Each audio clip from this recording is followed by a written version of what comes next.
Muy buenas tardes, ¿cómo les va? Mi nombre es Alba Pereira, nos está acompañando la operación técnica, musicalización y puesta al aire está Poli también, que hoy viene en la producción, y bueno, ya tenemos toda la gente también que nos va a acompañar en el día de hoy. Pero ya estamos así, comenzamos súper rápido porque ya estamos aquí con la doctora Andrea Rayarrey, que ella es bióloga, es investigadora principal del CADI CONICET, también es profesora de la Universidad Nacional de Tierra del Fuego y pertenece al Comité de Compromiso de Seguimiento de Compromiso ONAYAGA. ¿Cómo te va, Andrea? ¿Cómo andamos? Hola, Alba, ¿cómo estás? Buenas tardes, buenas noches a vos y a la audiencia. Bueno, gracias por acercarte. La verdad, la primera vez en el programa, ¿no? Porque hemos hecho notas. Hicimos notas en radio, pero creo no, que acá no. La primera vez que te pudiste acercar. Qué bueno que te pudiste acercar a poder charlar de estos temas. Hablábamos fuera del micrófono de lo que es el tema de las limpiezas que se han hecho anteriormente, ¿no? En abril, después para hacemos como un repaso, ¿no? Y después también por el día de los, en realidad por el mes de los océanos, que hubo un montón de actividades que se hicieron en el Museo del Fin del Mundo, justamente, y bueno, se hicieron recopilados de todos estos elementos que se encontraron. Bueno, ¿y qué nos puedes decir respecto a esto? Porque la verdad que es preocupante, ¿no? En algunos aspectos, por vos como bióloga, ¿no? Y es preocupante el tema, bueno, viste, el tema de micro y macroplásticos, ¿no? Los microplásticos derivados del macroplástico. Lamentablemente están de moda, ¿no? Entre comillas, porque bueno, es realmente una amenaza muy grande para la biodiversidad marina, para los océanos, ¿no? En general, para una buena salud de los océanos necesitamos biodiversidad que esté en buen estado de salud.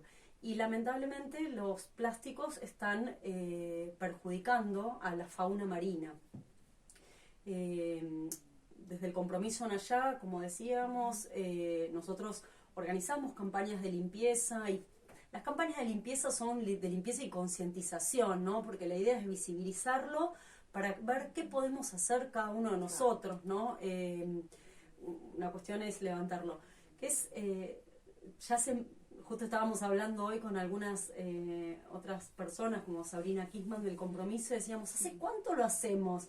Y decíamos, bueno, desde hace más de casi 15 años, te diría, un poco más de 15 años que hacemos estas campañas de limpieza anuales. Y, por ejemplo, ¿no? La importancia también de reconocer, ¿no? de dónde provienen los residuos que se encuentran en las islas, en las costas.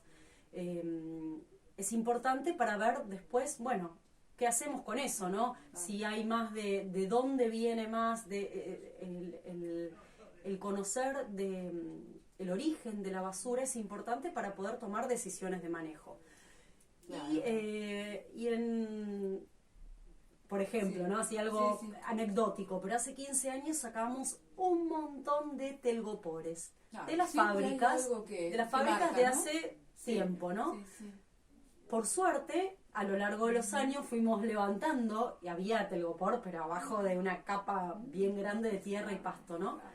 Pero bueno, hoy por hoy hay menos. Yo a veces, por momentos, veo menos basura, o sea, me da la sensación que no es que estamos mejorando un poco, ¿no? Desde esa primera vez hace más de 15 años, ahora estamos mejorando un poco. No obstante, también una estudiante dentro de nuestro laboratorio está haciendo su tesis doctoral con macro y microplásticos en aves marinas, ¿no? Y en cuanto a los macroplásticos encontrados en los nidos, podemos decir que, por ejemplo, ¿no? El cormorán imperial. El cormorán imperial es el ave más abundante del canal Beagle y tiene colonias de nidificación cerquita de Ushuaia, en la isla Casco, en la isla Alicia o de los pájaros, o cerca de las islas del Faro, y tiene colonias más alejadas, ¿no? En las islas Becaces, que son cercanas a Moat, como para dar una referencia. Bueno, comparando esos dos sitios, los sitios cercanos a la ciudad tienen mucho más residuos de tipo domiciliarios, plásticos, que el sitio alejado, que es Islas Becaces, que tiene muchos más productos de la pesca. Las bolsas son esas azules con las que los fresqueros tapan los cajones con los peces. con los pescados. Y también sogas, muchas sogas, mucho producto de pesquerías. Mientras que, como decía acá, domiciliario. Por ende, bueno, tenemos todavía, la ciudad de Ushuaia se merece un repensar todo el tema de la generación por un lado la generación de residuos, tratar de reducir la generación de residuos, y por otro lado el tema de la disposición final de estos residuos. Eso le cabe más al gobierno, ¿no? Pero bueno, estas son cosas que se ven. Y otro dato anecdótico, pero interesante, es el año de la pandemia, en el 2020. Nosotros, por suerte, pudimos hacer relevamiento en las islas también en esos años, y notable la menor cantidad de residuos en Isla Casco, cerca de Ushuaia, en el año pandémico. Recordemos que podíamos ir una sola vez al supermercado, o sea, bueno, el consumo fue mucho menor. Entonces ahí nos habla de nosotros, ¿no? De nosotros consumidores, y cómo hay que reducir de alguna manera el consumo. Sí, la verdad que es muy interesante lo que nos contás, Andrea, y además hay mucha incidencia en lo que tiene que ver, bueno, con esto de la basura, que bueno, me decís que bueno, hay unas colegas que están haciendo, ¿no? Están haciendo estos relevamientos. Dentro del laboratorio, sí, lo estamos haciendo. Bueno, sí. Yo soy la directora, sí, pero sí, digamos, sí, lo estamos haciendo en conjunto. Por un lado, ya te digo, ¿no? Los macro residuos en los nidos, pero a su vez todo lo que tiene que ver con la ingesta de microplásticos, o sea, el microplástico también que han consumido o que tienen los individuos, que traen serios perjuicios, ¿no? a la salud, a la reproducción, al éxito reproductivo, y en muchos casos lleva a la muerte, ¿no? Esto, bueno, de a poquito, ¿no? Se están haciendo todos estos estudios para evaluar la cantidad de microplásticos en las distintas especies. Estamos trabajando con cormoranes, pingüinos, petrel gigante en Isla de los Estados, son varias las especies.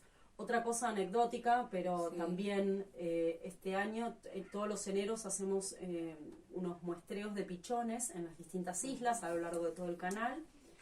Y este año, en enero, un pichón no se movía del nido, ¿no? Está raro este pichón que no se mueve, de cormorán.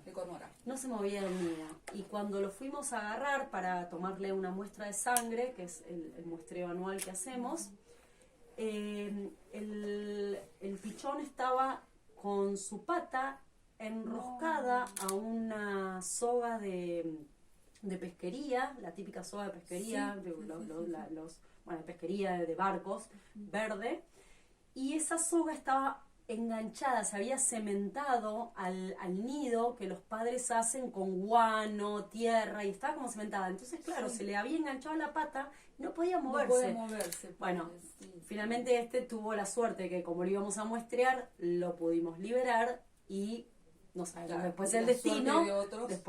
Pero la suerte de otros es algo, o sea, que no solo es el microplástico y el producto, sino también el macroplástico y este tipo de cuestiones. Bueno, los lobos marinos con el suncho. Sí, hemos visto que inclusive en todos los medios, ¿no? Que lo rescataron, trataron de salvarlo, lo volvieron otra vez.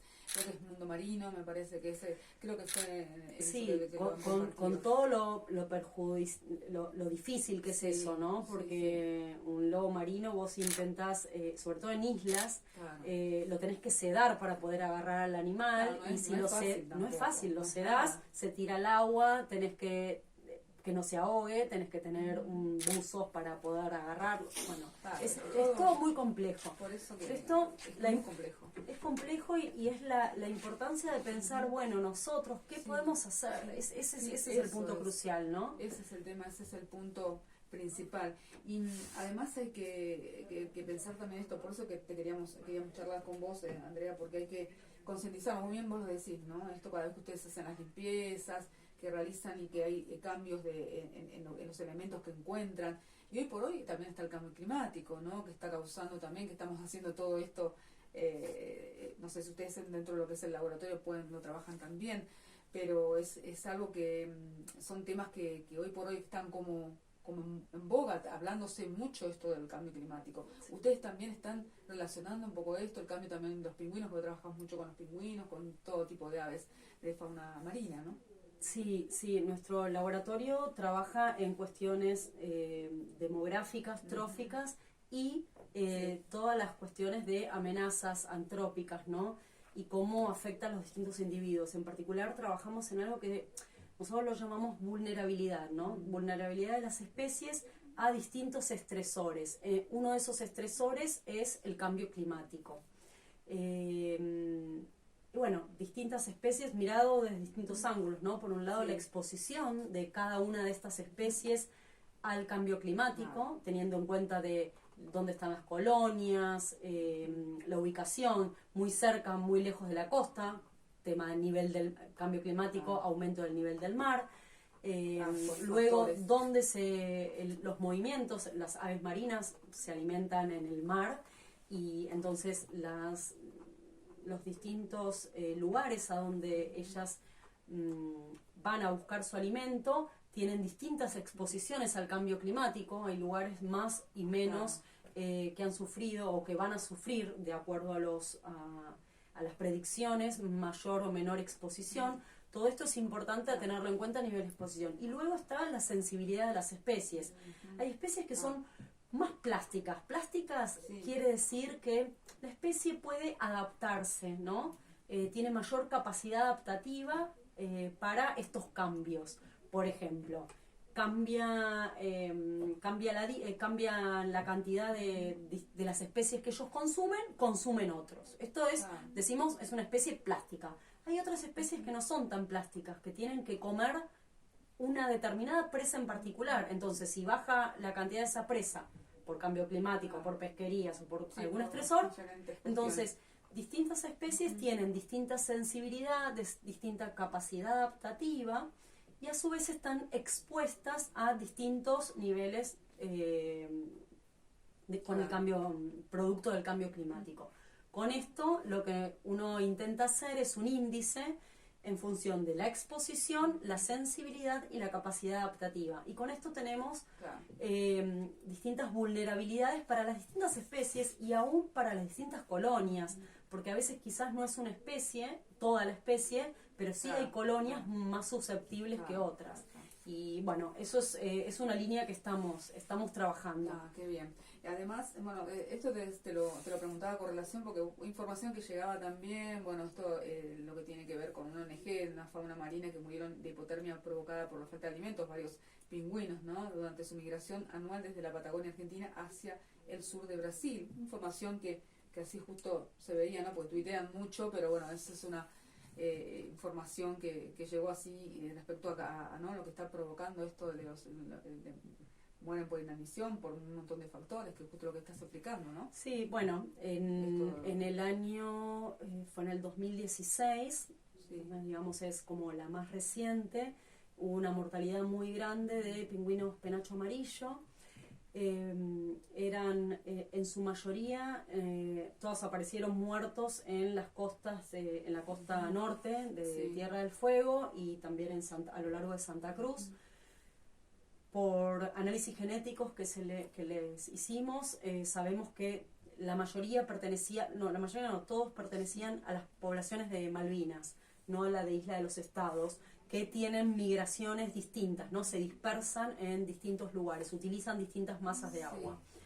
Y, por ejemplo, los pingüinos son muy, muy sensibles a los cambios durante antes de la muda, antes de que cambien el plumaje, y esto es en febrero. Si en febrero hay cambios drásticos, digamos, en cuanto a disponibilidad de alimento o alguna cuestión, sobre todo de alimento, no pueden obtener la energía necesaria para poder mudar, ¿no? Cambiar todas las plumas, que las cambian todas de una vez y poder estar. Entonces, cuando intentan cambiar las plumas, gastan tanta energía que terminan muriendo si no tienen la suficiente energía.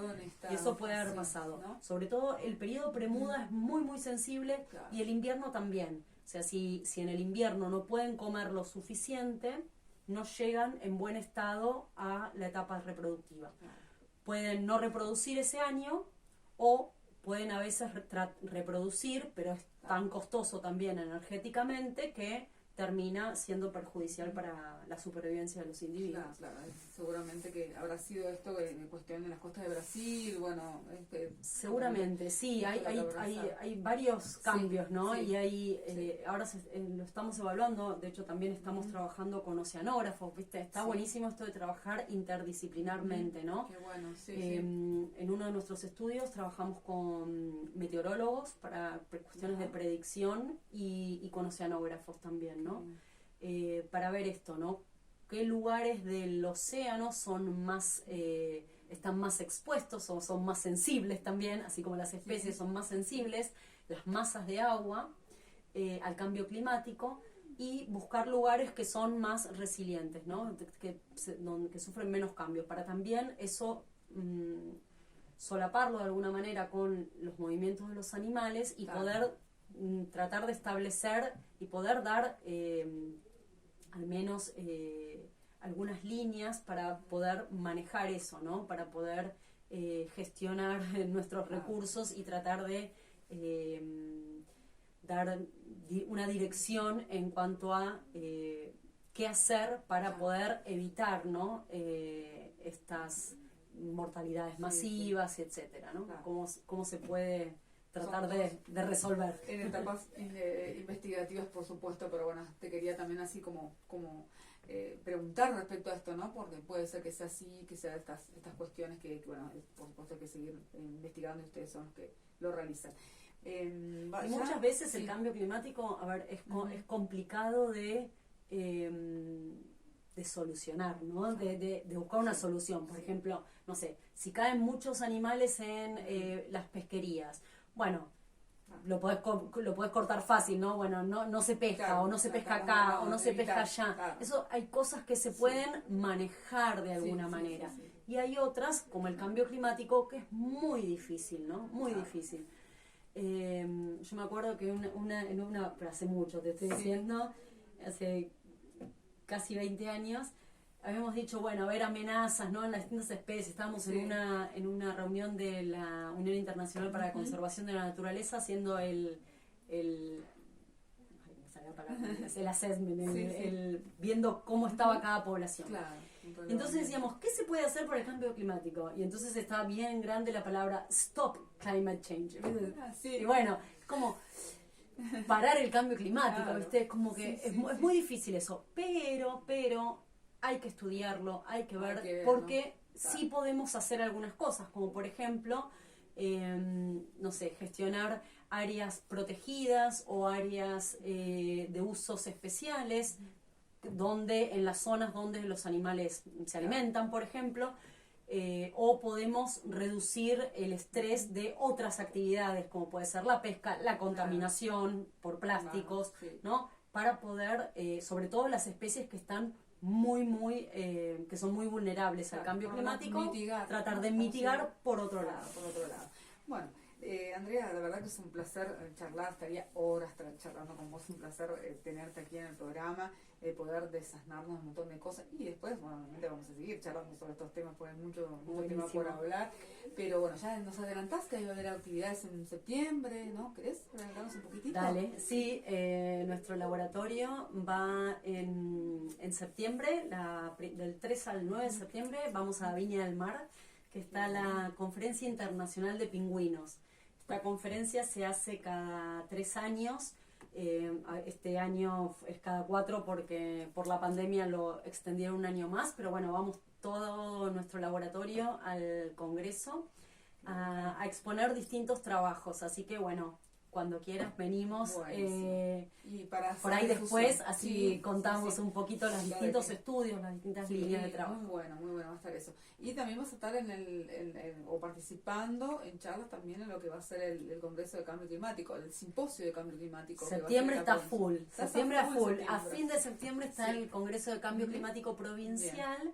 y también nuestro laboratorio va a presentar creo que 3 trabajos. Bueno, ahí ya está la doctora Dolfina Saboretti, que es de la Secretaría de Ciencia y Tecnología, que bueno, justamente ya veníamos anunciando este evento tan importante que justamente hablábamos del tema del cambio climático y hay diferentes aristas que hay que trabajar. Así que bueno, es una pata importante lo que tiene que ver el trabajo que ustedes realizan en el laboratorio. Súper interesante. Bueno, ¿redes sociales o algo que quieren compartir del grupo de ustedes, del laboratorio? Bueno, nuestro laboratorio trabaja mucho con fondos de Wildlife Conservation Society, que generosamente desde hace más de 20 años que apoyan la investigación, porque para estos trabajos es súper importante el financiamiento continuo para los monitoreos a largo plazo, que de otra manera es difícil de poder decir, sacar conclusiones. Así que bueno, las redes sociales de WCS nosotros siempre estamos publicando ahí. Bien, y también de Compromiso en la Llaga, ¿no? Y del Compromiso en la Llaga, por supuesto. Bien, muchas gracias, Andrea, bueno, por haberte acercado, un placer realmente, una gran profesional, te conozco de muchos años, mira, todos los becarios que pasaron en ese momento, que bueno, ya vos también fuiste, también estuviste en el CADIT, así que bueno, también manejando todo lo que es el tema, así que te conozco desde hace mucho. Muy jovencita y te admiro muchísimo, así que bueno muchas gracias, Alba. Gracias A vos. Vamos a un pequeño corte, un tema musical y seguimos aquí en Ecoambiente por Radio Nacional de Ushuaia.